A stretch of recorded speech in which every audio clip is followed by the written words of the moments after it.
Hey guys, look at my channel. My name is Yolanda, and in today's video, this is episode 2 of talking about the things that I went through in my personal story.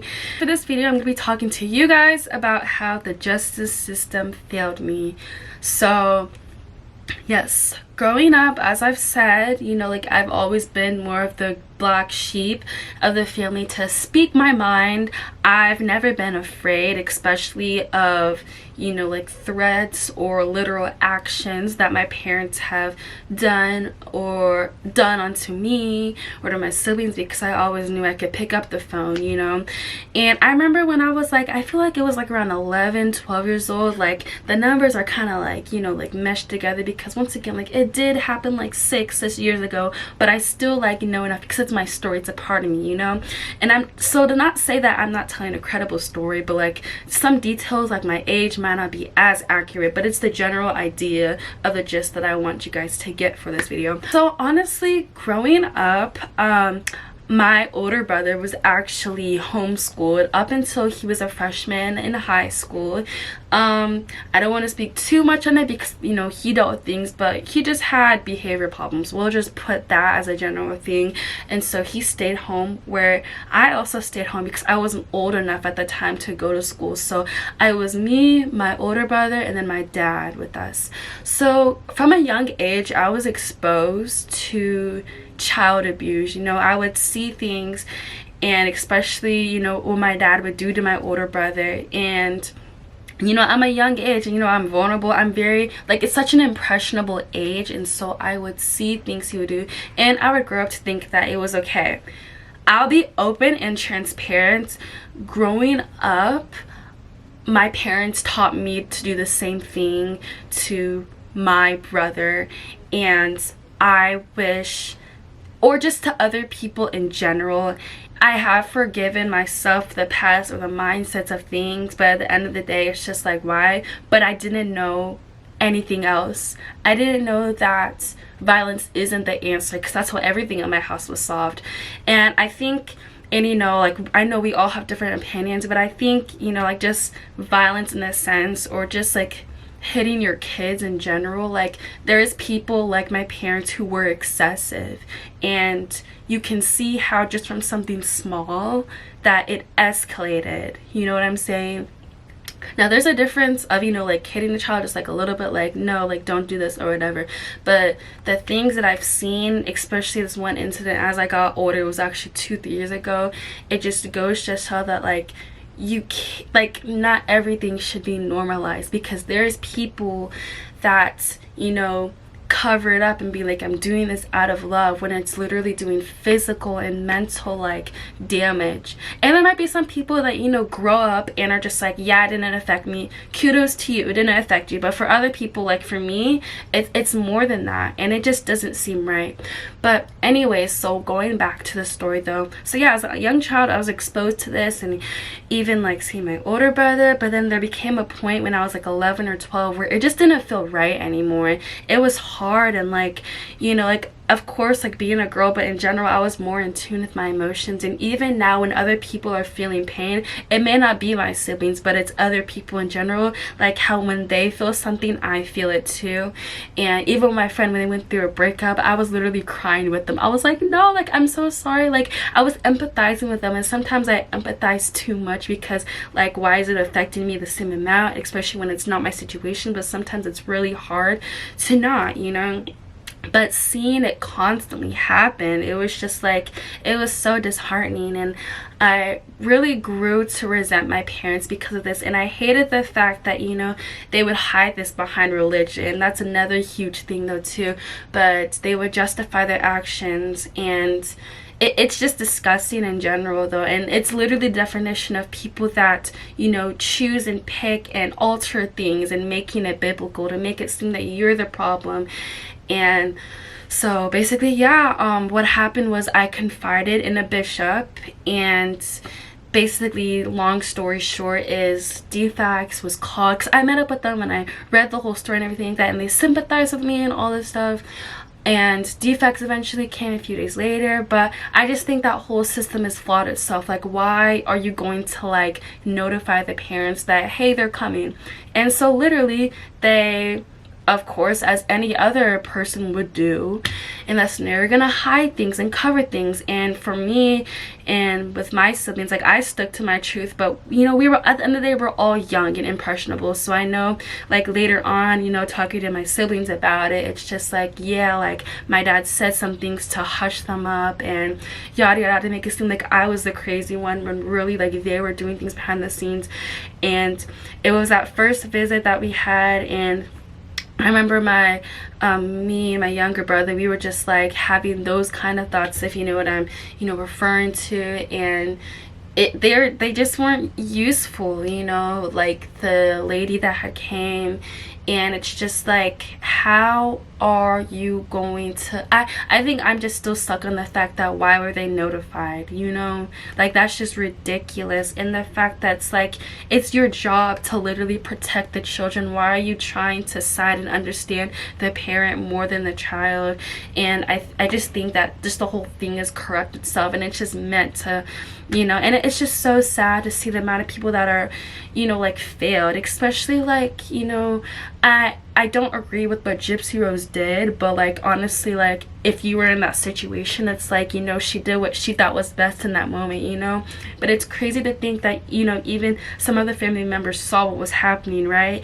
And it was just still like, no, nobody said anything. And I hate that culture and normalization where it's just like to mind your own business. Sometimes it's more than just minding your own business, but truly saving lives and saving kids. And I get it, sometimes you can't save everyone, but you know, kids are just such at a vulnerable age, and it's like, we honestly don't have as much rights as you think they would. Because at the end of the day, like, when the defects person was there, it was just like I just don't understand the concept of like, how can an adult hit another adult and they'll be charged for an assault, but when you do it to a child, it's supposed to be different, and it's just discipline. And that's like, that's literally like, you're like, no. Because especially like some of the damage that my dad has physically done,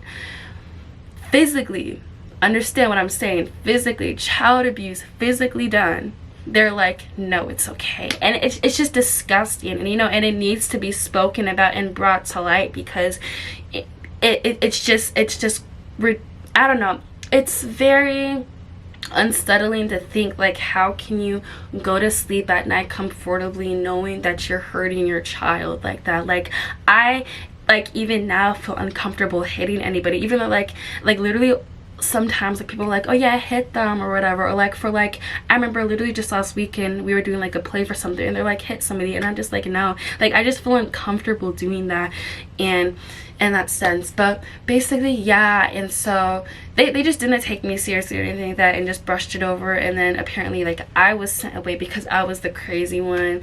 And it was just insane, because like, you know, like, even my parents knew about the whole knew about the whole wanting to, like, you know, those kind of thoughts, but still did nothing, didn't hide the certain objects. And even my dad in that moment, he was like, yeah, like, he was willing to send the papers for me to be given to this day, but like, luckily at that moment my mom said no. But still, they were both at me, and I'm just like, that's ridiculous. And so yeah, another instance though, going on to my 8th grade going into 9th grade year, things had kind of settled down, but at the same time not really, especially, you know, going through the whole situation with that I shared with you in the other story, leaving the Mormon church. But my parents just were toxic, and there was just one night I just couldn't stand the noise, and like, hearing my younger sibling like literally like screaming and crying, like, yo, like, you don't understand, like, it's so traumatic, you know, going through and like having to listen through, even if it's not happening to you. And I think that's where a lot of empathy comes from me, is just having to live through that and have to like endure it, because I don't think by that time I was able to drive, at least on my own. So I was just stuck there. It's either go on a walk or go to sleep and try to like get it out.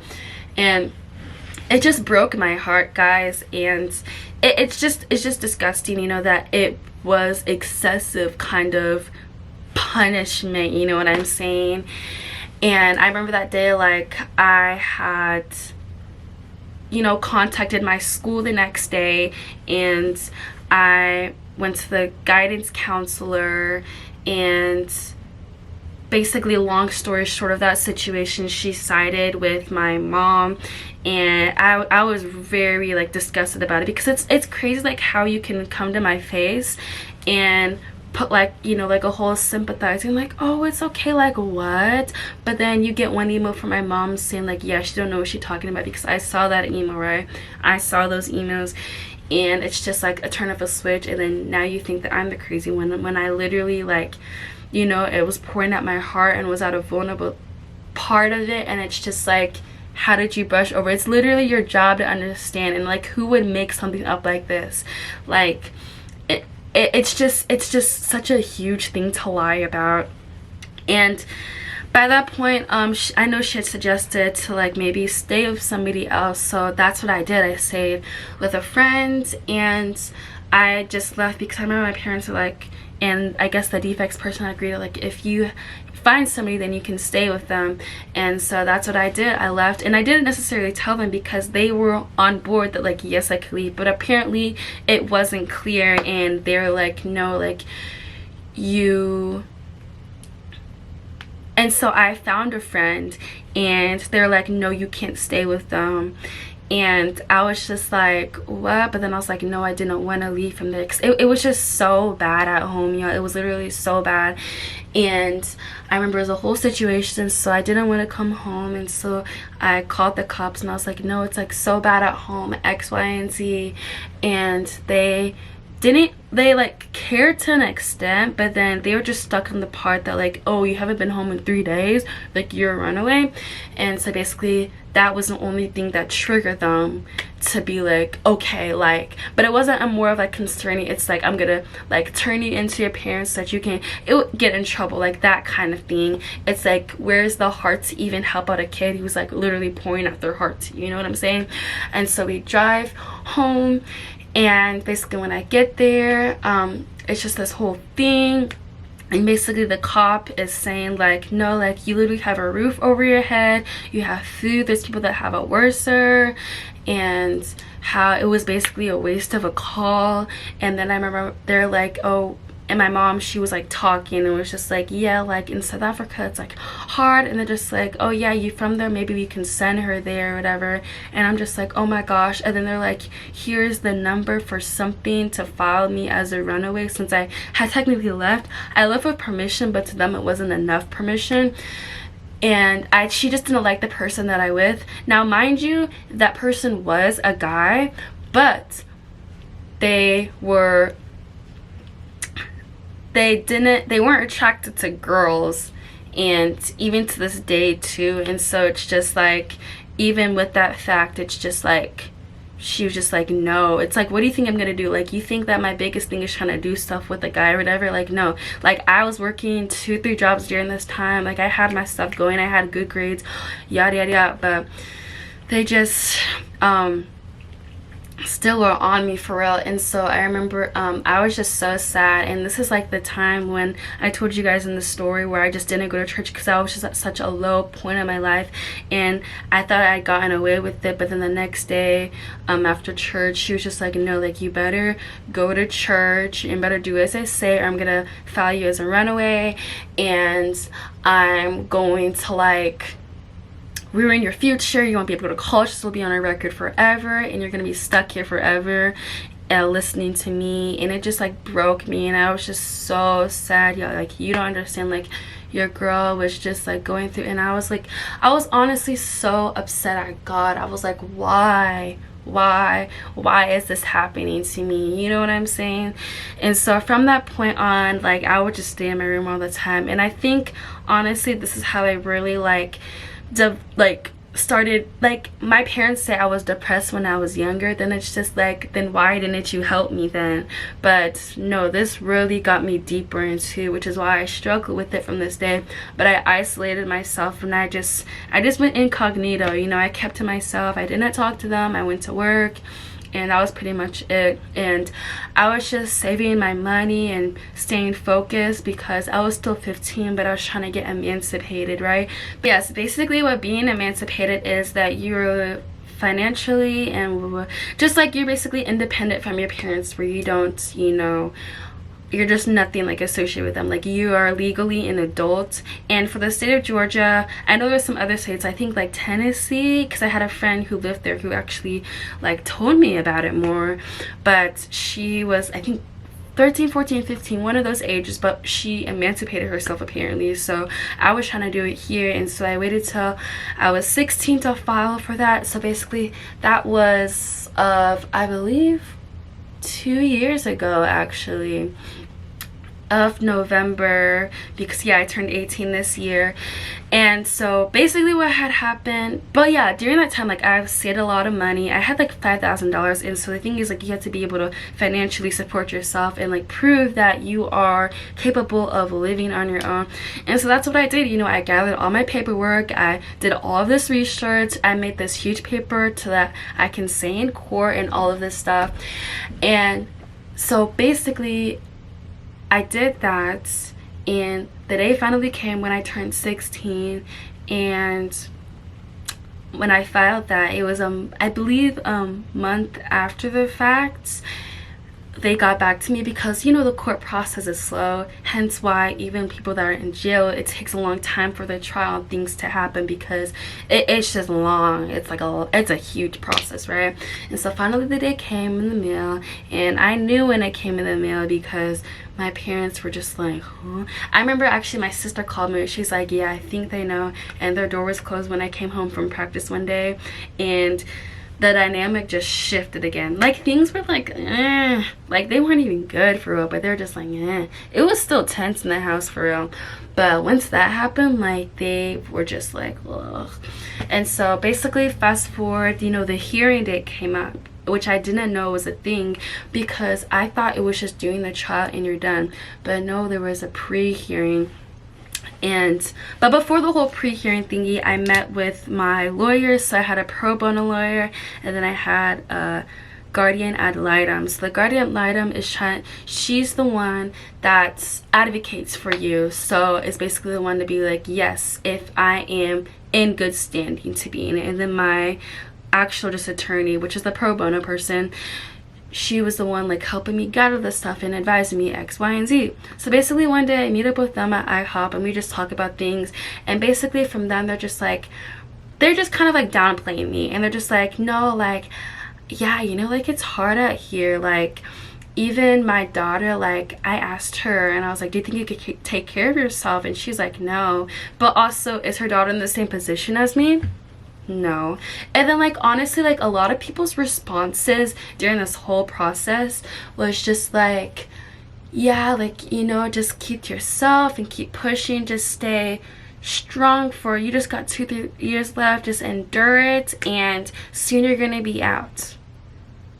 So you're just like, are we forgetting? It's like, are we forgetting that, like, my parents are physically and emotionally abusive?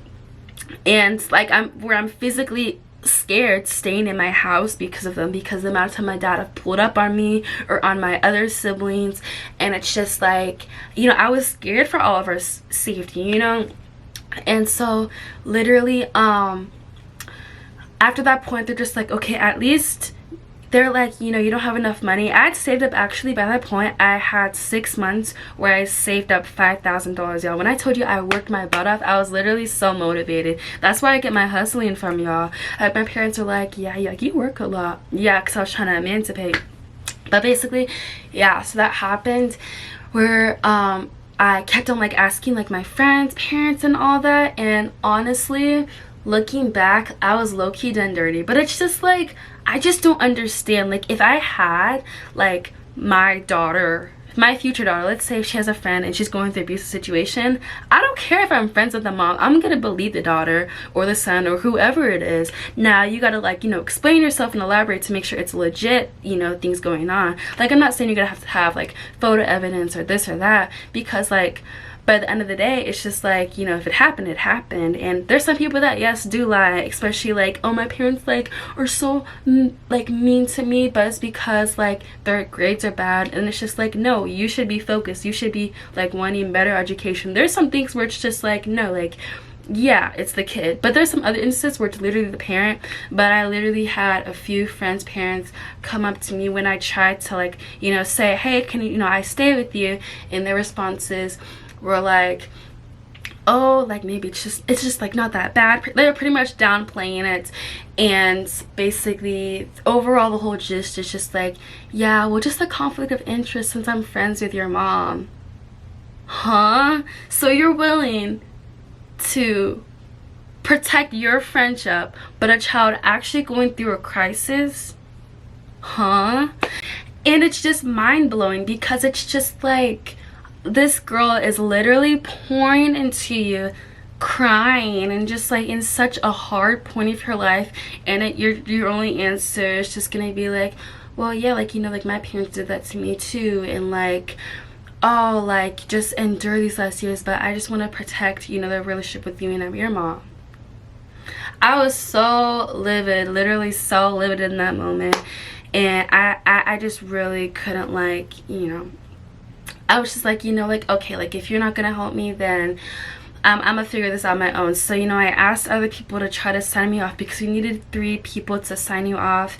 So I went to the person I had first went to, which was, so, you know, I went to my bishop, the one that I had first went to, who was the first one to help me, like, call CPS in general, and he was not really a help. Like, at first he was like, yeah, like, I really want to help you, and since he was like a lawyer and all, I thought like, oh yeah, like, since that's more like a credible person, because he had to have somebody who was like a counselor or whatever, or like a teacher or a lawyer, or just somebody like that was like, I don't know how to say, but has like credible whatever, who personally knew me, and they were no help, because I think he was like, yeah, association with my parents, the whole conflict of interest. So I was like, okay, if the conflict of interest is gonna be a problem, then let me see at work. So basically I went to my boss at work, and this is actually the first manager at my work that I went to, but basically she was just like really not empathetic. She was basically just saying that like I should just keep quiet, and how she doesn't want to help me because they will show on the paper when you sign it, it'll be public records or whatever about the emancipation. I don't know if it's public records, if it's accepted. I think that, but she just didn't want any ties in, because she's like, yeah, like I don't know how your parents are, if they're gonna try to come find me and kill me or whatever, which is like an understandable thought, because it's like, you know, at the end of the day I am a stranger to her, but I'd known her for like, I'd say like maybe like 6 months or a year, I don't know, but just like a good amount of time. So that didn't really work out. But then also she was like, you know, like if you want to keep, you know, working here, like we can discuss like a higher pay, but pretty much she didn't want to help sign me off. So I was just like, dang. And also near that time, I think like a month later, I just, or like, I don't know how far off, but I ended up quitting that job. So there was a period I didn't work there. But yeah, so other than that though, I went to one more person, I believe. So, but during this time I also involved my current bishop at my other church, and he just completely like dismissed it, and he was like, yeah, he was like kind of on the side of my parents, like, yeah, like this is just discipline, like, you know, you guys didn't have it all. He was like playing out the whole thing, and I was just like, that's just so disgusting. And the fact that my parents at this point still were in leadership positions, and it's just like, how are you gonna keep like allow them to still be in this when they're literally doing this to children? Like, I was literally looking in the handbook, y'all, and it was clearly saying that like it was just wrong, the things that were happening, right? But yeah, it was just all dismissed, and he could honestly care less in the world. Like, he was smiling through this. It was just disgusting, to be honest, to see just the lack of empathy that he had. And so, wow, I totally forgot about that person though. But yeah, I haven't seen him since actually. But Yeah, so basically I ended up going to court. I hope I didn't miss anybody that I talked to about this, but if I do, I'll just mention it. And because I did went to quite, a few people to help me, but I ended up going to court and all, and basically their whole thing was we need to just like regroup after a few months. And I'm like, what do you mean? Like, by this point in the thingy, I was sitting on one side of my lawyer in pro bono, and then to the right of me it was my parents with, they're just there, they didn't get a lawyer because yeah. And so basically I read out this huge thing, yeah, I read out this huge, and honestly I'm gonna insert a clip, I'm gonna find the papers, but I'm gonna find the clips of what I read in court, but it was really good and powerful, and in my opinion. And I'd even read it to some other people, and they're just like, yeah, like this was good, honestly, like one of my best writing. And yet the judge still like downplayed, like my story and all. And he was just kind of like almost like how my lawyers were. They're just like, yeah, like my child, like I couldn't imagine like it was like my 18 or 20-year-old could barely even like take care of themselves now. And so to think that they're just comparing me to them, and just like, no, like you can't. But like I had like demonstrated so much, and like when I tell you, like I had like a lot of things figured out. And I even, because they said that you need to have a living situation, and so since none of my friends' parents could help me or anybody else, I even like went to like this one lady, actually, yeah, because I worked at a dry cleaners, right? And so I met this lady actually who gave me a Bible, and this is when I didn't read the Bible though, but I was kind of like but I was just curious, but I was never interested because once again I went through a traumatic experience, with the church. So it's like it was hard to get back into it. It took me like nearly a year to be interested in even learning who God was. And so basically I asked her, she was actually one of the first people I had asked, to be honest, above everybody else.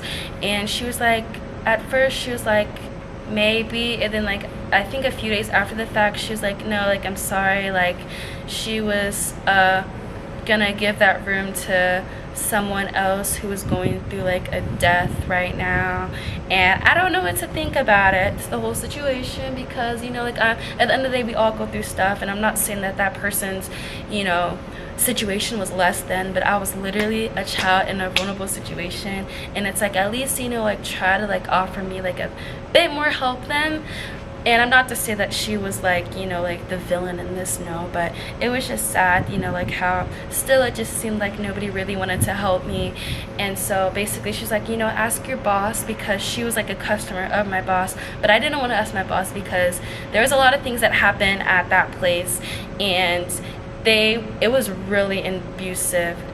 Like she was really abusive to her husband, and I would witness that through every single shift. And she would like hit him in front of customers, in front of her kids. She had a girl and a boy, and one time like glass broke in the back, and sometimes she would hit him and then he would just walk to the street sad. And I would always try to check up on him because I'm just that kind of person that will like check up on you for real, because I saw how hurt he would get. But I just didn't want to ask her, because if she was so open about that in public, imagine in private. But either way though, yeah, so eventually I wait a few more months, and this is like near December, January-ish. I really did forget what months. I think it was January, to be honest. And basically at this point I went to court again, and this is genuinely when I was at the peak of just sadness and all. And because I went to my trial date, and basically what they concluded was that I wasn't able or capable to live on my own. And so I'm just like, okay, well, if this is the case, then why don't you like help me then find somewhere else? But like just nobody was of good help. The only option was literally foster care or just sticking out. They're just like, stick it out there. And I'm just like, ugh, like you just don't understand. And I think that's another thing that I realized during the process, is that there is other people, other adults actually, let me say, that understand, or who be like, yeah, like it was hard for me, that I've met throughout this process, who are just like, yeah, like my childhood was hard. And they're the same ones to be like, oh yeah, just endure, like like you'll be out soon. soon in 3 years? What if I'm not even alive at that point? Because who knows what my parents were capable of. Like, I was genuinely scared for my safety, and they did not understand that. And I also wanted to protect my siblings too. That was a huge thing. I didn't just do this for myself, I did it for my siblings also. A lot of adults are out of touch, so they'll forget like how much, to the extent they might have been sad or whatever. And that's one thing I never wanted. I never wanted to get to the point where it's just like, yeah, like I'm so much more older and I forgot all the pain that I went through. Like, no, I want to be the one to advocate and to show that, like, you know, like this shouldn't be a thing in general, you know, like the things that had happened matter still, and it sucks, but we need to talk about this more. Because, you know, like kids, I took a psychology class. I don't have a degree or anything like that, but my basic knowledge of it, I know that what happened to me was wrong, and it definitely, like, you know, caused me to have, you know, some mental illnesses, and that's the reality of it. But we're gonna get more into that in a bit. But basically, what happened from that point on is that, like, I just grabbed my car after the trial and I stayed in my car. Like, I would only come home, luckily this was on the weekend so I didn't miss school, but I stayed in my car the whole day. And if I'm being real, to be honest, I was on the verge of like literally ending myself. Like, I'm not even kidding. Like, talk about rock bottom. I know, like, I referred to that multiple times, but like this was like the deepest moment, and I was just so willing to do it, and I attempted to. And it wasn't until the next day I just felt so sick, and I was just like, ugh, you know. And for some reason in that moment, I think even I actually made a video, and I scheduled it out because I had planned to literally just end myself. I was just so done. I was just like, God, like, what has my life come to? Like, nobody cares. Like, am I in the wrong? Like, at that point, from everybody that failed me, I was just like, am I in the wrong for feeling this way? And basically, from that, it was just like, there was a lot of pent-up anger. And I remember there was actually one moment I did prayers to the Lord, and I was just like, Lord, like, just why? Because from that point, before my trial day, actually, I prayed every day to the Lord, and I was like, just please free me on this day. I prayed so much, and to see how he failed me, I was so upset with the Lord, and I just felt like I truly had no one. But when really, it was just man that has failed me. It was not God. That's one thing I want to like emphasize. This evil that happens to me and the things of other people that have failed me, that was not of God at all. But basically, so I basically just like went, I was in the Target parking lot. I'm gonna be upfront. I was in the Target parking lot 3 minutes from my house, and I bought a bunch of snacks, and I was like, at least, you know, like it was genuinely my last meal. I'm being so for real. Like, I was like, this is gonna be my last meal or whatever. And I just stayed in there for days, and I think it wasn't until the last day, Sunday, just somehow, some way, like within myself, just a certain thought came, and I just was like, there's just no way. I was just like, there's just no way that this will be the last. This is not how I'm gonna go out, like, you know. And for those first few days, I was just like, that's what I wanted. But in that moment, I'm so thankful. The one moment I'm thankful for pride. I had so much pride, and I was like, I refuse to let this be the end of my story, to give them the satisfaction to know that, like, they defeated me, they won, you know. In that moment, I knew I had so much more to life, and I was just thinking about my funeral, if I was to actually like go through with it. And I was just thinking to myself, like, what would they even say? Like, yeah, I was like on her head, yeah, you know, she just didn't want to listen, she was hard-headed, like, just all of these things. I remember, like, a big thing, they knew I was like having those kinds of thoughts, but they're just like, you're just doing that for attention. I didn't want that to be said at my funeral. And so in that moment, I cleaned out my car, I went back to my house, and I got my life back together, in a sense, not entirely, but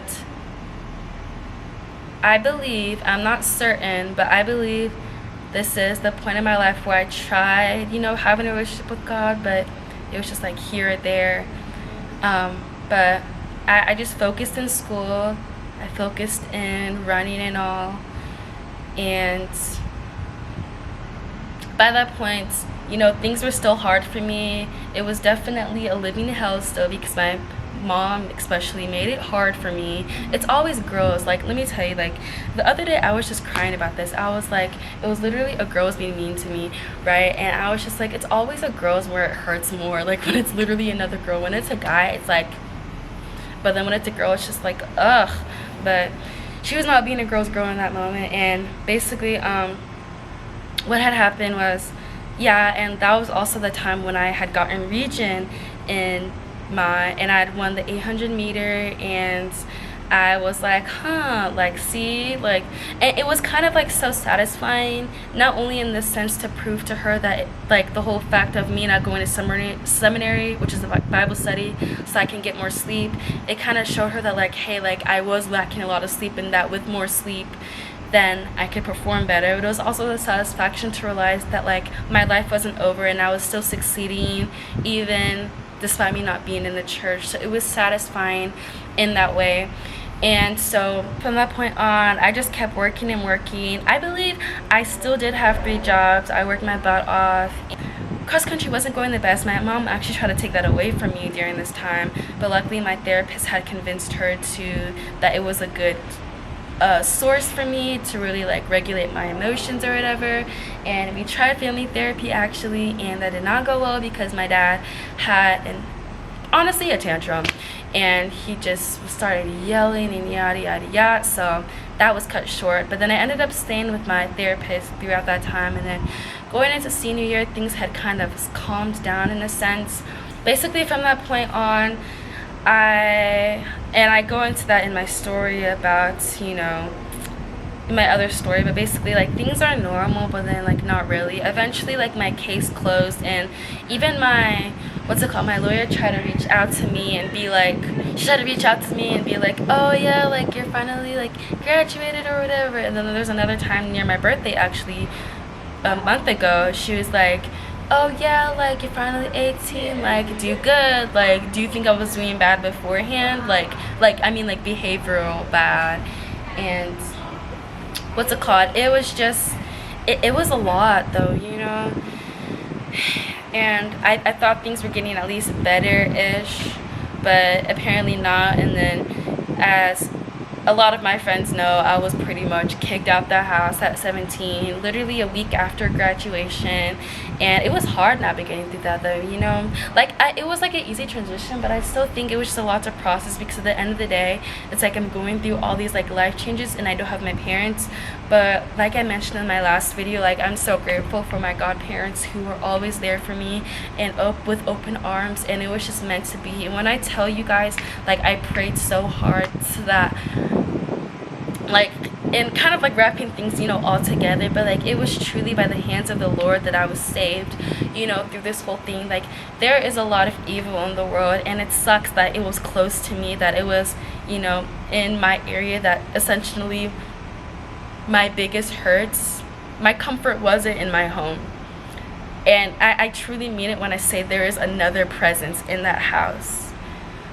Like, it's just horrible. It's disgusting what I went through as a child, and it just sucks all over. But I choose to not classify myself as a victim. I am a survivor of child abuse and from, like, all that stuff that I went through. And I'm here, and this is my story, you know. I'm not gonna silence myself about this. And honestly, if I could say their names, I genuinely would, but I don't know legally how that would go, because I don't want to, like, you know, be sued, of course. But it's my parents. If you guys know me, you guys know my last name, you can figure out the first part, I'm sure, if you do some searching. And not to say that I want to, like, you know, like, get them all this hate and X, Y, and Z, no, but it's to really show you that, like, nobody's family is truly perfect. And I just, you know, there's people that have more extreme cases, of course, but mine still, you know, my story still matters. And it sucks what I went through, but I choose to not let that define me, you know. Like, I'm gonna sit here and I'm gonna tell you my story, and I want to be the advocate for a person, but I'm also doing so much behind the scenes to never ever be like them. I've made mistakes, yes. I've done people wrong. Even now, I have done a lot of things where it's just like, you know, I regret, I might have wished I'd done better. But one thing I always tell myself is that I will never amount to be like them. And I'm honestly like on a good track, if not there. And I'm just so proud of myself of where I've, you know, came from, you know. I came from a really hard point in my life. And I grew up around it. You know, it wasn't even happening to me in the beginning years of my life, but it still had an effect on me. But I could have succumbed to, you know, the effect of it. I mean, there's a lot of people that, you know, cope with it and do drugs and drink and involve in all this stuff. And yes, I hit rock bottom, and maybe not in that way, but I have fallen like a lot of us. We're all sinful people. But I am truly thankful that in the midst of it, of the rock bottom, that I truly found God. And a lot of people, yes, might have failed me, but I have, in my heart, I have forgiven them, because the Lord has forgiven me for so much that I have done too, and for all my thoughts and my actions. And I know at the end of the day, even if I may not have justice in this life forever, I know that I have Him, and He's all that I need. You know, there's a lot of people in this world that are going to fail you, who are going to pray in your downfall, who are just not going to meet your expectations. You know, at the end of the day, it would be nice to have parents that, you know, would support me regardless, you know. And I think definitely in the church is definitely, like, for a lot of people, it's a checkbox, like, oh yeah, I'm having kids, but I don't actually want to parent them, which is sad. But I want to choose to break this generational curse and to really reclaim my life that was stolen from me. And so thank you guys for listening, and there's more content coming soon though, and awareness things, because it matters to me. And I know that through the end, maybe the Lord didn't save me at the time that I needed Him, but He needed me to go through that because for a purpose, because I feel like it has really definitely shaped my character for one. But